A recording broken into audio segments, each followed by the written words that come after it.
สบายดีสบายดีก้อยสิฮอดแล้วยังอีก5 ลักเมนบ่โอ้ตอนที่เป่าไม้สิไปหาเฮ็ดบดแน่เด้อมื้อนี้เด้อเฮ็ดบดออกเขาว่ามาฮอดดงแล้วได้ยินเขาว่าเฮ็ดบด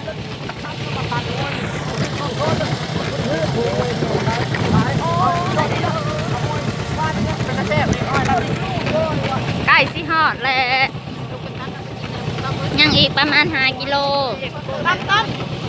ต้นนี่ล่ะบ่ตัดอ้อยนะตัดอ้อยนี่ตัดอ้อยไปกินข้าวแล้วเขาก็ย่ำเกล็บนะมันบ่ได้หวานหวานหวานเลยค่ะลมนี่แต่อ้อยพี่น้องอันนี้ละเขาไทยเขาสิปลูกใหม่พี่นานี่พี่นาถึงนี่ว่าสิโอ้ยเอามักซิด้ามาอ่างทานผู้ส้มก็ได้อันนี้มักซิด้าเอาในเทียงหน้าเขากี่นี่เอามาบดมากอกอันนี้มากอกน้ำอันนี้มากอกน้ำลักเอาในสวนเขาอันนี้ลักเอาเอามันบริมีมันบ่มีเจ้าของบ่เห็นแล้วเห็นแต่ต้นมากอกก็เลยฮักเอาเลยบริลักดอกบ่ได้รักดอกว้าวไปซื่อแต่ก็สำลักอะไรแต่ก็สำลักอะไรเอาแล้วแม่มาไม่ได้ทำกินข้าวแล้วจะขออ้อยเด้อยังใกล้สิขึ้นผู้อันนี้อ้อยพี่น้องอ้อยเอาไว้ต้นผู้ขอโทษถือกี่พอมันสีแซ่บมาดูบนนี้นะเป็นสีแซ่บมันก็เอาป่าเองนะมันก็เอาลำดำนะดำแก่ๆนะนั่นต่ำร้านมาค่ะผู้ชมนะได้แล้วเอาตัวนี้ตัดก็มันยังกระชอกยังคึกผ้าไปนำกันกับนี่2 4 6 7 คนเด้อนั่งลงได้กินคนเด้คนได้อยู่พี่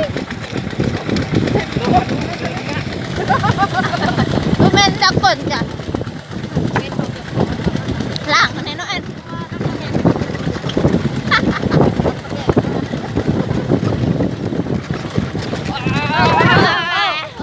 ลดไขมันเอาซ้ำ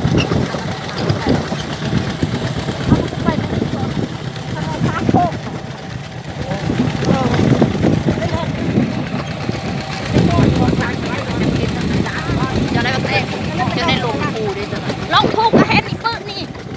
เฮ็ดนี่อีบ้าวันนี้ท่านจะได้กินปูเกไม่กินปูเอามาปีนั่งกันเลยเนาะ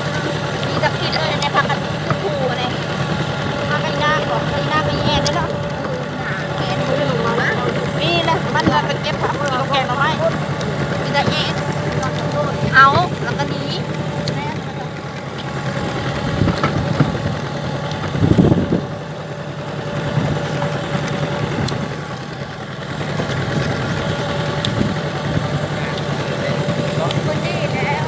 เบิ่งเอาเด้อพี่น้องกำลังก้าวขึ้นผู้กำลังก้าวขึ้นผู้ซ้ำสิเมื่อยพี่น้องเอ้ยไม่พอสาวเนี่ย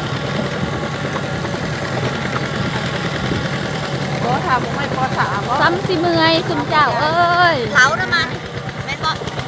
กกเหล้านี่ก็เหล้าเอาไปแกงกินแซ่บข้าวบอกคือว่าอย่างไรอันนี้ก็กกมันต้นนะพี่น้องข้าวจะค่ายทายไปเลยเอาจนข้าวไปอยากเบิ่ง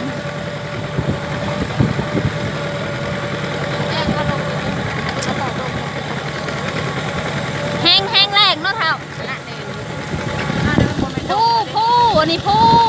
กำลังก้าวขึ้นผู้เด้อโอ้ย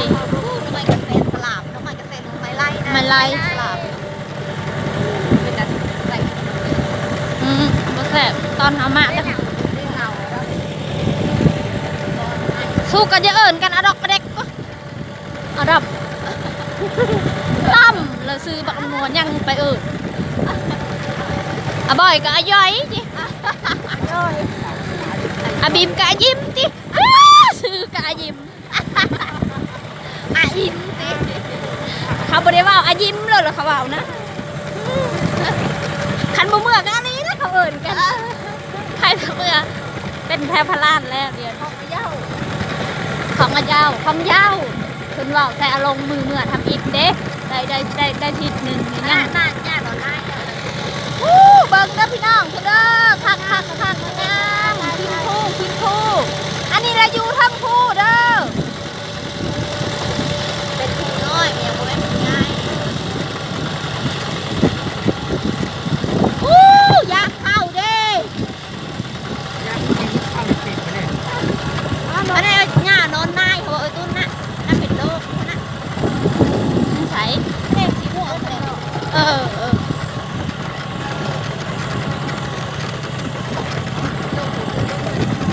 โรคสองโรคใบหน้า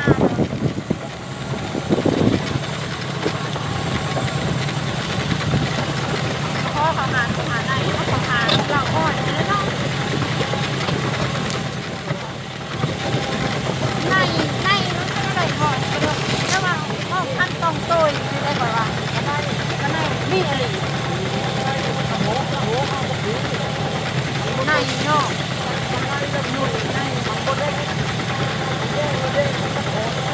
นกได้หรอมันคือกระหอกมันหัวใจ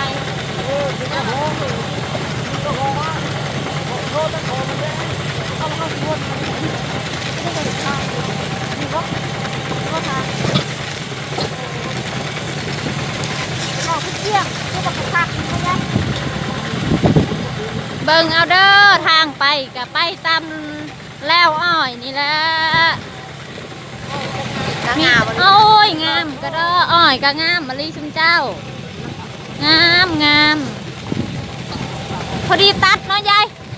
มันใหญ่ก็ขี้ขาด ตัดตุ้มไปหมดเอาไว้เกี่ยวจะค่ะ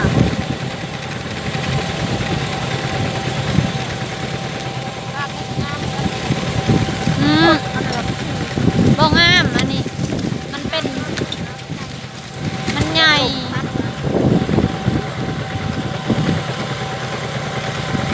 อันนี้ก็งามคือกันหาเขาบ่ได้สร้าง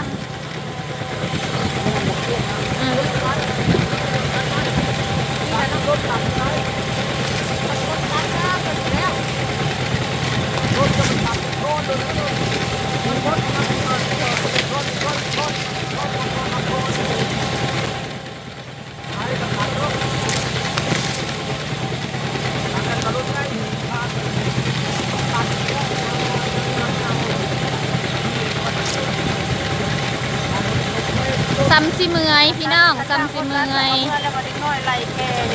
หนทางยังยาวไกล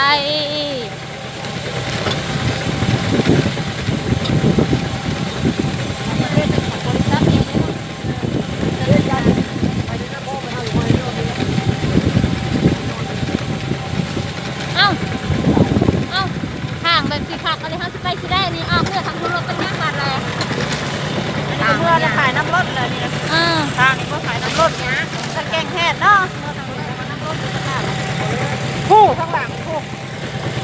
มาเลยเขาก็จืดกาย ปลา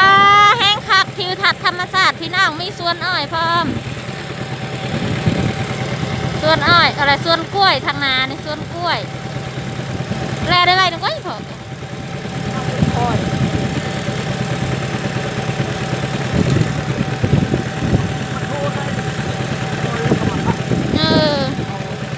คักอะไรเนาะบ่ให้มาเด็กหน่อยเข้าไปละตายเนาะหายใจบอกเนาะแต่เฮาก็คือกัน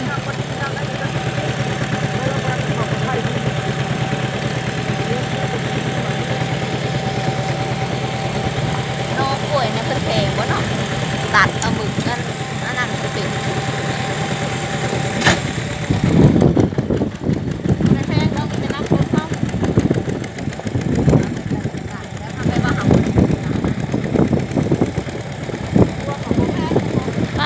ทางบ่อนะฮะ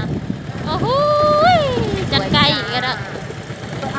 เขาไปเบิกใหม่งามๆเลย ที่แท้กี่นี่ได้มานี่ ทางขาดหมอ